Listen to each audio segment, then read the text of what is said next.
नमस्कार सर्वांना. सर्वप्रथम तुम्हाला श्री स्वामी समर्थ. जय जय स्वामी समर्थ. आपल्या नवीन व्हिडिओमध्ये आपलं खूप खूप स्वागत आहे. तर आजचा व्हिडिओ संपूर्ण बघा, म्हणजे तुमच्या सर्व प्रश्नांची उत्तरे मिळतील. तर बघा, आजचा व्हिडिओ आहे मी काहीच करू शकत नाही यावर आपले दत्तगुरू काय म्हणतात किंवा आपले महाराज काय म्हणतात ते आपल्याला पाहायचं आहे. बघा, मी काहीच करू शकत नाही या वाक्याला अर्थ असा आहे की मला काही करता येत नाही किंवा निराशा, असमर्थता व्यक्त करतात. या भावनाशी संबंधित अनेक कारणं असू शकतात, जसं की नैराश्य, भीती, आत्मविश्वास कमी किंवा काही इतर कारणंही काहीतरी असू शकतात. त्याच्यामुळे हे कठीण वाटतं. तर आपल्याला जी काही आपण काहीच करू शकत नाही तेव्हा आपल्याला काहीतरी कठीण वाटत असतं की आपल्याला हे जमत नाही असं म्हणत असतो. तर अशा भावना असतात तेव्हा आपले गुरु महाराज आपल्याला खूप छान शिकवतात आणि शिकवणी देतात आणि त्याच्यातून मार्गही दाखवतात.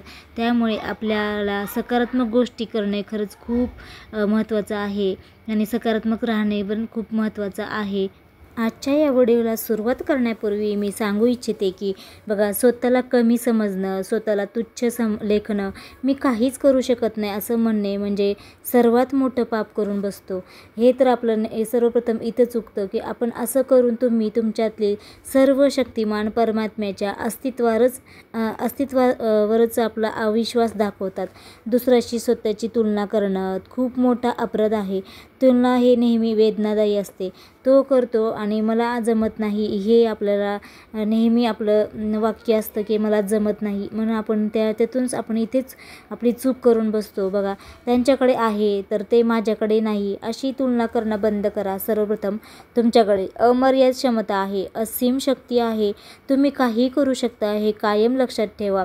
आणि बघा, या व्हिडिओमध्ये मी तुम्हाला या गुरूंचं बद्दलच आपण सांगणार आहे की आपले दत्तगुरू काय म्हणतात, म्हणजे आपले गुरु काय म्हणतात. बघा, जीवनात अनेक प्रसंगी आपल्या स्वतःला असहाय्य, दुर्बल आणि मी काहीच करू शकत नाही अशा भावनेने ग्रासलेले अनुभवतो. अशा वेळी दत्तगुरूंचे मार्गदर्शन आणि कृपा आपल्याला या अवस्थेतून बाहेर काढण्यास मदत करू शकते. दत्तगुरू म्हणजे काय? बघा, त्रिमूर्ती ब्रह्म विष्णू महेशांचा अवतार, म्हणजे यांचे संयुक्त स्वरूप जे आपल्याला भक्तांना जीवनातील विविध आव्हानांनंतर मात करण्यासाठी आध्यात्मिक शक्ती व समज प्रदान करतात. त्यामुळे आपल्या नेहमी आपण अध्यात्माच्या गोष्टी जर करत राहिलो किंवा आपल्या एखाद्या कोणत्याही गुरूंच्या मार्गदर्शनातून चालत राहिला तर आपल्याला योग्य मार्गदर्शन मिळते आणि आपल्याला काय करायचे किंवा काय करू नये याबद्दलही नक्कीच आपल्याला रस्ता, म्हणजे जे काही मार्ग आहे तर ते सापडतात. बघा, शरणागतीचे महत्त्व काय आहे? तर बघा, गुरुने काय शिकवलं आपल्याला, तर शरणागतीचे महत्त्व. मी काहीच करू शकत नाही हा विचार किंवा ही भावना वास्तव्यात आपल्याला एका शाश्वत सत्यापासून दूर ठेवते. ते सत्य म्हणजे तुमच्याकडे अमर्यादित सामर्थ्य आहे, अमाप क्षमता आहे. पण शरणागती म्हणजे काय? बघा, आपली सर्व चिंता, भय, अपेक्षा दत्तगुरूंना समर्पित करणे, ज्यांना मन शांत होते आणि आत्मविश्वास वाढतो. स्वीकृती आणि समर्पण. बघा, स्वीकृती आणि समर्पण म्हणजे काय? तर बघा, आपल्या गुरूंच्या शिकवणीनुसार काय, तर जीवनातील प्रत्येक घटना आपल्या कर्माचे फळ आहे. मी काहीच करू शकत नाही या भावनेतून बाहेर पडण्यासाठी आपण दत्तगुरूंचे संपूर्ण समर्पण केले पाहिजे. की समर्पण आपल्याला आपल्या अमर्यादित क्षमतांची जाणीव करून देते आणि आपल्या गुरूंच्या मार्गदर्शनाखाली जीवन जगण्यास प्रवृत्त करणे. बघा, जसं उदाहरणार्थ वायू सर्वत्र असतो परंतु कोणाच्याही हातात सापडत नाही. तो विविध वास वाहून नेतो परंतु स्वतः आपल्या वासाने लिप्त होत नाही. यापासून आपल्याला अलिप्तपणाचे शिक्षण घेऊ शकतो. या ग्रंथामध्ये गुरुची लीला, शिकवणी, भक्तांच्या अनुभवाचे वर्णन आहे जे आपल्याला जीवनातील संकटावर मात करण्यासाठी प्रेरणा देते. बघा, आपल्याला जेव्हा आपण असमर्थ असतो किंवा आपल्याला काहीच येत नाही असं आपण स्वतःलाही करतो तेव्हा आपल्याला गुरुचरित्राचा ग्रंथ नक्कीच वाचा.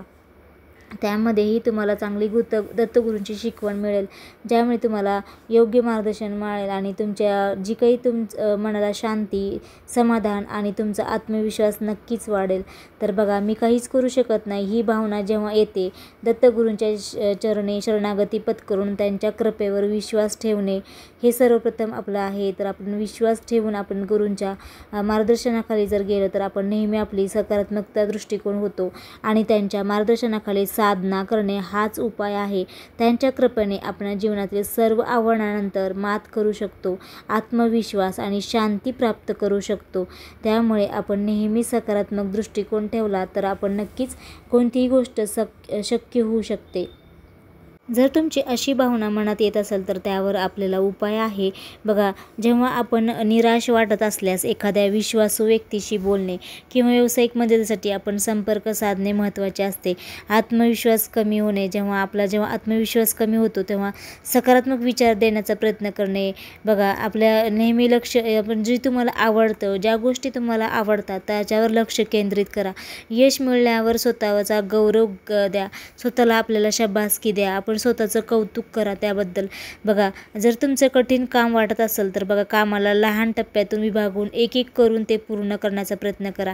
बघा, कोणतीही गोष्ट प्रयत्न करूनच आपण ते साध्य करू शकतो. त्यामुळे कठीण जर काम असेल तर नक्कीच ते प्रयत्न करा.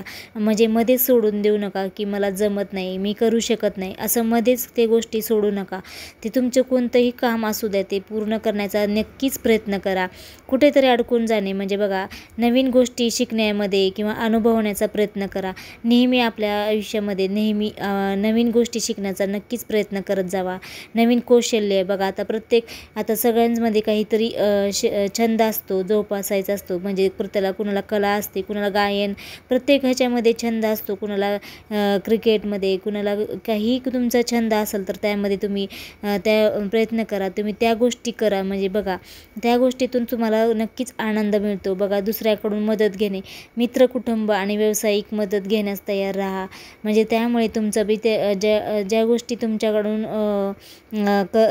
मदत होते तर त्यांनाही तुम्हाला बरं वाटेल. तर त्यामुळे तुमचं जी काही विचार म्हणजे तुमच्या मित्राकडून किंवा व्यावसायिक जी काही मदत घेण्यास आहे तयार होतात तर त्यांच्याकडून तुम्हाला मदत होईल.